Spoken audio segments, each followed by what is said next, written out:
네, 안녕하십니까. 국민의당 김유정 대변인입니다.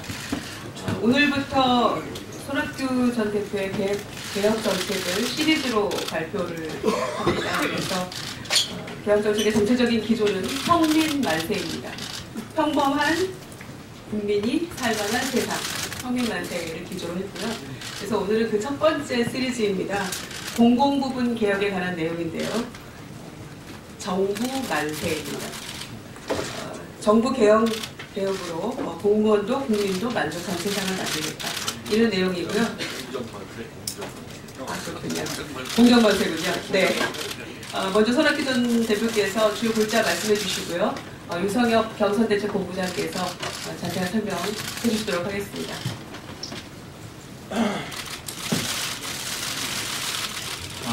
존경하는 국민 여러분, 손학규가 국민의당에 입당한 지도 여러 날이 지나서 이 사람이 어떠한 정책을 갖고 나올 것인가, 개혁을 말하는데 어떠한 개혁을 국민에게 내놓을 것인가 궁금한 점이 많으셨을 겁니다. 이제부터 손학규의 개혁 정책을 정책 시리즈로 전해놓겠습니다. 개혁 정책 주제는 평민 만세로 평범한 국민이 살만한 세상을 그린 말입니다. 안녕하십니까? 오늘은 국민 앞에서 손학규가 국민들과 함께 만들고자 하는 새로운 개혁, 대한민국에 대해 말씀드리고자 합니다. 평범한 국민들이 살만한 세상, 즉 평민 만세 정책을 앞으로 연속해서 발표해 드리겠습니다. 평범한 국민이 살만한 세상을 만들기 위한 변화와 개혁. 대한민국 국민의 희망은 소박합니다. 그것은 바로 땀 흘리고 일하는 평범한 시민들이 그래도 살만한 세상, 평민 만세입니다. 평민 만세는 모든 사회적 불의를 타파하고 모든 사람들에게 공정한 기회를 주며 각자의 능력을 잘 발휘할 수 있도록 하는 공정한 국가입니다. 모든 국민은 인간답게 살 권리를 가지며 정부는 사회복지에 노력할 책임이 있습니다. 하지만 정부 스스로 OECD 국가 가운데 노인 빈곤율이 압도적 1위라고 밝히면서도 사실상 무대책입니다.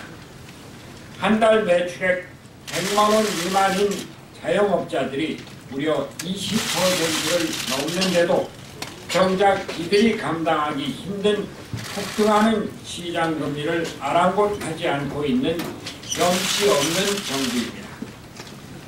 법이 정한 최저임금도 못 받는 근로자가 6명 중 1명이 되는데도 제대로 된 단속 한 번 펼치지 않은 정부가 바로 이 정부입니다. 이번 대통령 선거는 대한민국이 이대로 몰락할 것인지 다시 날아오르는 대역전극을 펼칠 것인지 결정하는 선거입니다. 이번 대통령 선거에서 평범한 국민들은 고단하고 필요한 삶을 계속 살 것인지 당당하고 자존감 넘치는 삶을 살 것인지 결정할 것입니다. 이번 대통령 선거는 기득권을 지키는 사람을 대통령으로 뽑을 것인지 대한민국의 변화와 개혁을 이끌 지도자를 뽑을 것인지 결정하는 선거가 될 것입니다.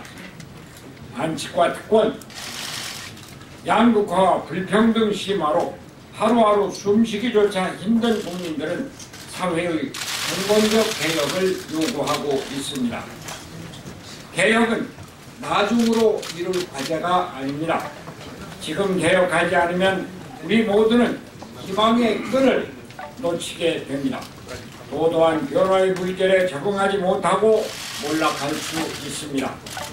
개혁은 도탄에 빠진 평범한 국민의 삶을 바꾸고 국가를 개조하여 더 새롭고 더 발전된 민주공화국 체제를 만드는 일입니다. 개혁이 바로 촛불 시민혁명의 민심을 받드는 것입니다.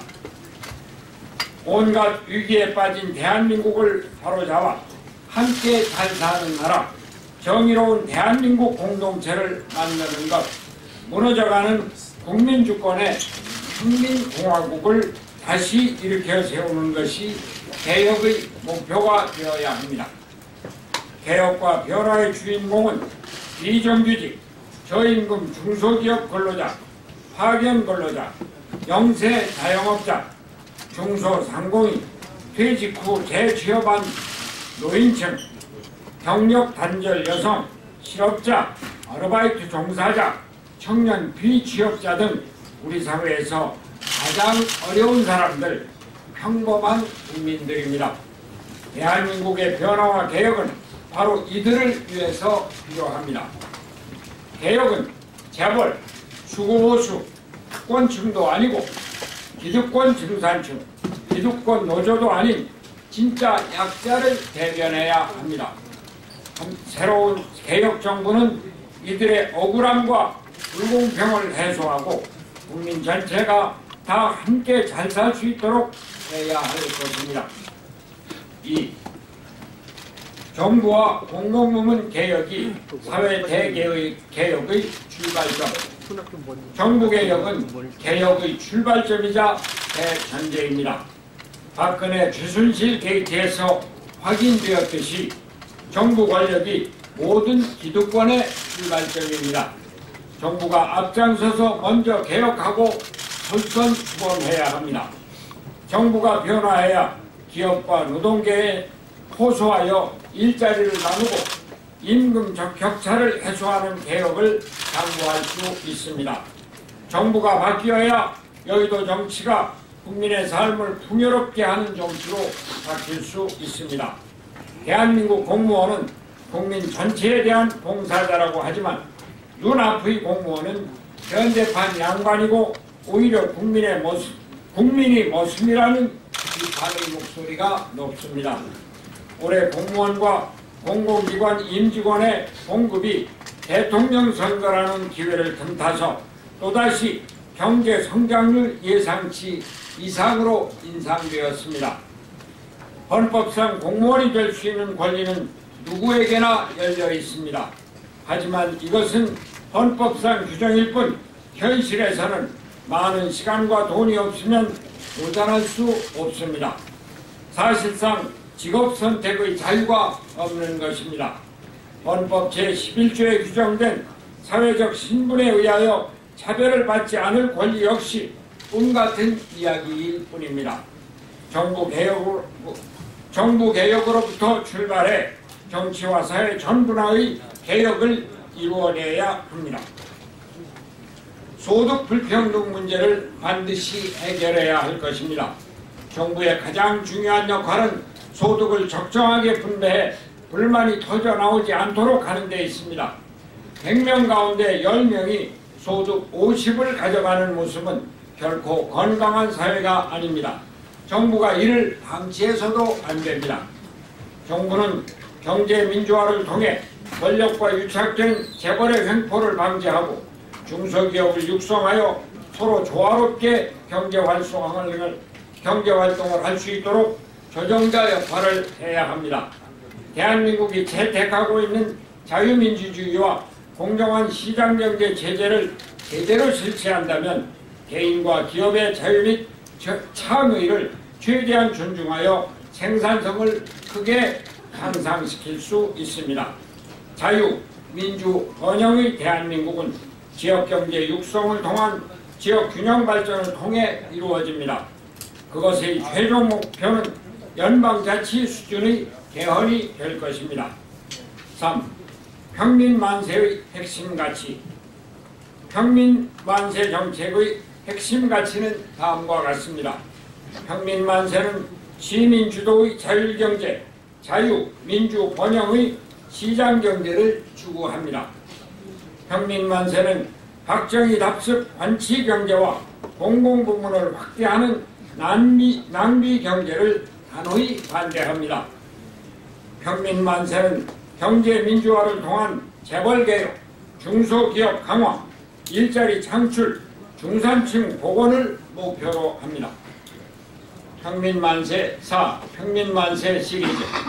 평민만세 정책은 오늘 공정만세, 공공부문 개혁으로 정의로운 사회 이루어 국민이 만족한 세상을 시작으로 해서 전빵만세, 상점과 빵가게를 운영해도 피해보지 않는 살만한 세상, 실버만세, 실력 없다고 버려지지 않는 실버 세대가 만족스러운 세상, 고졸만세, 고등학교만 졸업해도 취직해서 살만한 세상, 엄마만세, 엄마도 미혼도 마음 졸이지 않아도 되는 만족한 세상, 청년만세, 청색기술로 청년 일자리가 넘쳐나는 살만한 세상 시리즈를 계속해서 발표하겠습니다.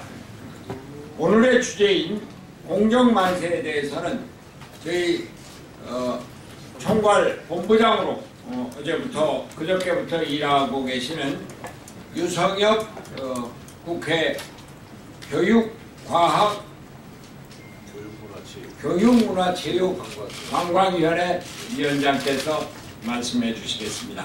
감사합니다.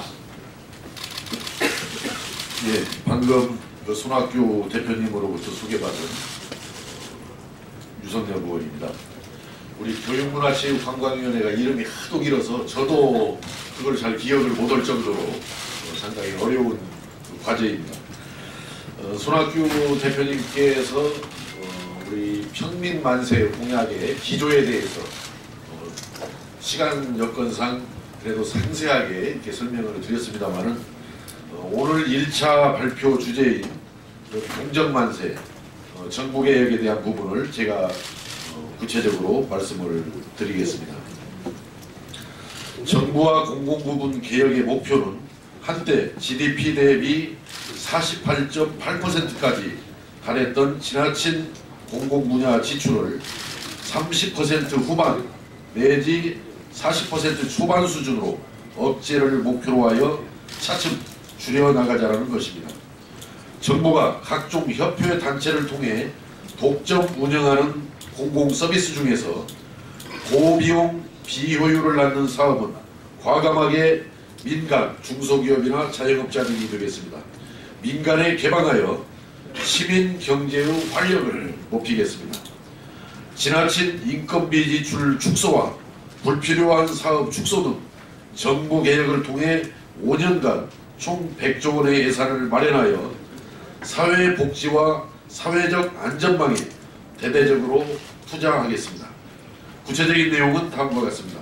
첫째, 정부와 공공부문 개혁을 위한 국가개혁회의를 구성해서 운영하겠습니다. 시민, 공무원, 공공기관, 노동조합, 전문가 그룹으로 회의를 구성해서 운영하고 네티즌 참여를 통해 의견을 수렴하겠습니다. 정부 출범 후 6개월 동안 진행을 해서 정부 개혁 과제를 도출해 나가겠습니다.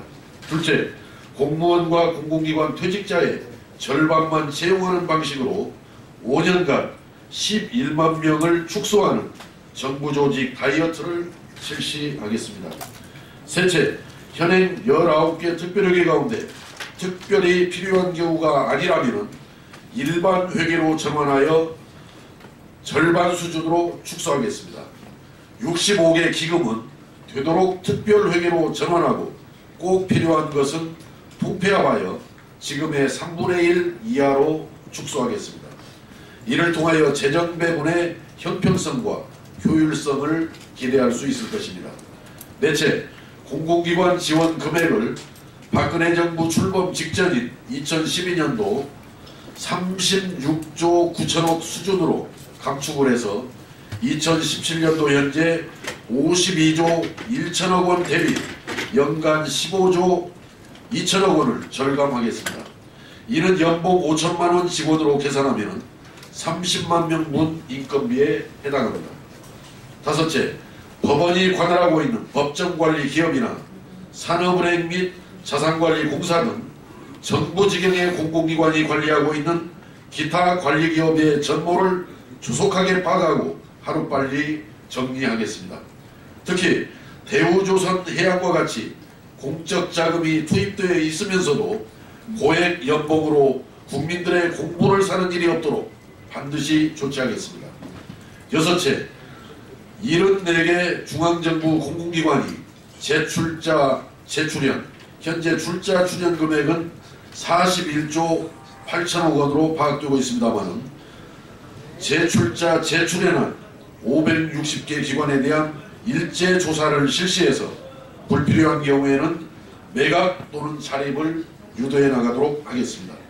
일곱째, 독과점 공직 유관단체 현재 중앙정부 소관으로 1,400개 정도로 파악이 되고 있습니다만 공직 유관단체 등을 비롯해서 정부 각 부처, 청, 위원회가 관리하는 각종 공사, 공단, 재단, 기금, 사업단 혹은 사업회, 위원회, 협의회, 협회, 조합, 중앙회, 연맹, 단지, 회관, 공제회, 단체, 센터, 연구소, 연구원, 개발원, 감독원 등 정부 유관단체 및 기관 전체에 대한 정부 특혜 및 지원 규모에 대한 대대적인 현황조사를 실시하고 임기 중 50% 감축을 실시하겠습니다. 여덟째, 재정준칙제도를 마련하고 엄격하게 준수하도록 하겠습니다. 7공화국 헌법 개정 시 재정준칙조항을 별도의 장으로 신설하고 책임해상 납세자 소송제도를 도입할 것입니다. 개헌 전까지는 재정준칙에 관한 법률을 제정 추진하겠습니다. 아홉째, 공공부문 지출상한제를 도입하겠습니다. 유엔이 마련한 공공부문 개정 작성 기준에 따른 일제 조사를 실시하고 공공부문 지출이 선진 강대국 수준인 GDP 대비 30% 후반 또는 40% 초반에 이르도록 단계적인 목표를 세우고 불필요한 지출은 최대한 억제하겠습니다. 10번째, 정부재정 다이어트를 통해 복지를 확대하겠습니다. 사회지출을 OECD 선진국 수준인 GDP의 20% 이상을 확보하기 위해 노력하겠습니다. 11번째, 국민연금, 공무원연금, 군인연금, 사학연금, 별정 우체국 연금 등 5대 공적연금을 통합해 하나로 운영하겠습니다. 현재까지의 적자 보전에 대한 지원은 인정하되 국가개혁회의 결정 이후 단계적으로 하나로 연금에 모두 통합해 나가겠습니다. 12번째, 공무원 인사제도를 개혁하겠습니다. 호봉제 간격을 점진적으로 축소하고 공무원 계급제도를 개편하겠습니다. 5급 공채, 고시제도를 폐지하고 필요시 경력직을 채용하도록 하겠습니다. 9급 순경, 소방사, 교도, 부사관 등 9급 채용 시 고졸 50% 할당제를 실시하겠습니다. 공무원의 산하기관 낙하산 취업을 엄격히 제한해 주무부처 출신 산하기관 산하단체 5년간 전면 취업을 금지하고 특히 교육부 관료의 대학 총학장 교수직 취업을 제한하겠습니다. 13번째, 공무원 보수를 대기업과 중소기업 중간 수준으로 점진적으로 현실화하겠습니다. 또한 향후 5년 동안 공무원과 공공기관 임직원 임금 인상을 동결하겠습니다. 최근 5년간 결산 기준으로 공무원 인건비가 15조 원 증가했습니다. 중앙공무원 기준 연평균 인상률은 4.3%로 경제성장률 2.8%를 초과했습니다. 어떠한 일이 있더라도 공무원과 공공기관 임직원 등 공직자들이 국민의 봉사자라는 본분을 잊지 않고 어려운 경제사정에 솔선수범하도록 하겠습니다. 감사합니다.